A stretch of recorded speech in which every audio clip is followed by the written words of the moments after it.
Mr. Nosey liked to know about everything that was going on. He was always poking his nose into other people's business. Mr. Nosey was the sort of person who, if he came upon a locked door, couldn't resist looking through the keyhole to see why the door had been locked. Mr. Nosey was the sort of person who, if he found an unopened letter addressed to somebody else, would simply have to open it to find out what was inside.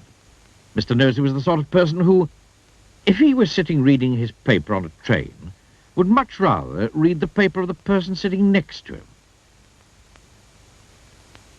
Naturally, as you might well imagine, Mr. Nosey was not very popular. People did not like the way in which Mr. Nosey would peek and pry into their affairs. They did not like it at all. But did that stop Mr. Nosey peeking and prying? It did not.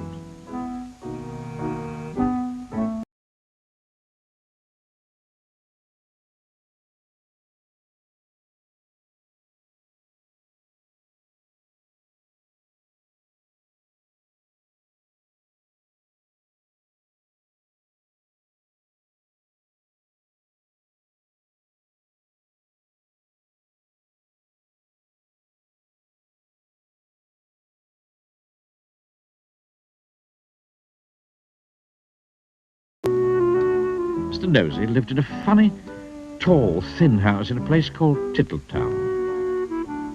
The people of Tittletown decided that Mr. Nosey was becoming much too nosy. And so they held a meeting to discuss what to do about him. We must find some way of stopping his being so nosy, said old Mr. Chips, the town carpenter. That's right, said Mrs. Washer, who ran the Tittletown laundry. He needs to be taught a lesson. If only we could think of a way to stop him poking his nose into everything, said Mr. Brush, the painter. And then a small smile spread over his face. Listen, he said, grinning. I have a plan. All his friends gathered round to listen to his plan. The following morning, Mr. Nosey was out walking along Tittletown High Street when he heard somebody whistling behind one of the closed doors. I wonder what's going on here, he thought to himself, and tiptoeing up to the door, he quietly opened it and peeped in. Splash went a very wet paintbrush right on the end of Mr. Nosey's nose, covering it with bright red paint. Oh, dear. I am so sorry, said Mr. Brush, who was painting the inside of the door. Poor Mr. Nosey had to go straight home and try to remove the red paint, which was very difficult and rather painful. Mr. Brush chuckled to himself. The plan had begun. The following day, Mr. Nosey was walking past the laundry when he heard someone laughing on the other side of the wall. I wonder what's going on here, he thought to himself. And, standing on tiptoe, he looked over the wall. Snap! Went a clothes peg right on the end of Mr. Nosey's nose. Oh, dear. Oh, I am sorry, said Mrs. Washer, who was hanging up clothes on a washing line on the other side of the wall. Poor Mr. Nosey removed the clothes peg and went off down the street feeling extremely sorry for himself and for his poor red nose. Mrs. Washer chuckled to herself.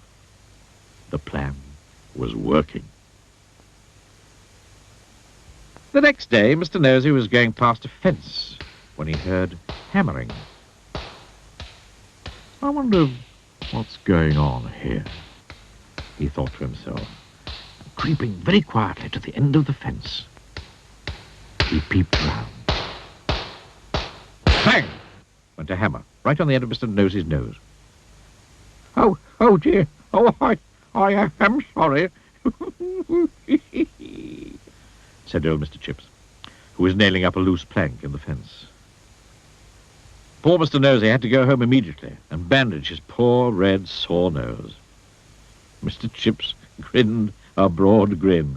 The plan was working very well indeed. The following day, Mr. Nosey was walking in the woods when he heard someone sawing wood.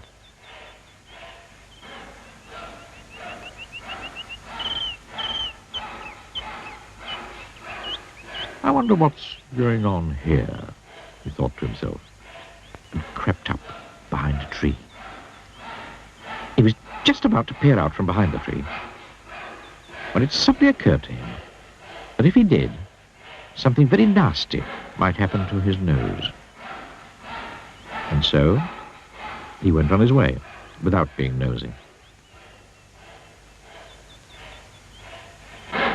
Behind the tree, with a saw raised in his hand, stood Mr. Herd, the farmer.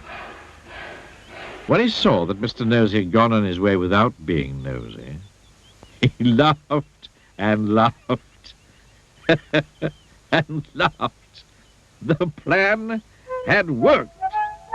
Mr. Herd hurried off into Tittletown to tell everybody.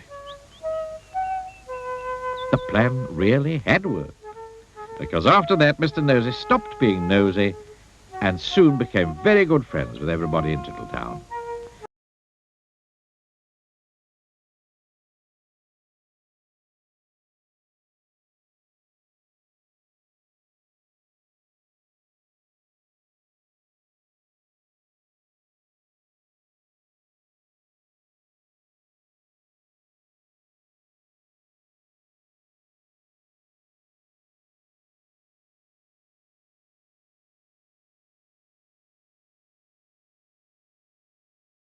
And that really is the end of the story. Except to say that if you were ever tempted to be as nosy as Mr. Nosey used to be, you'd better expect one thing, a very sore nose.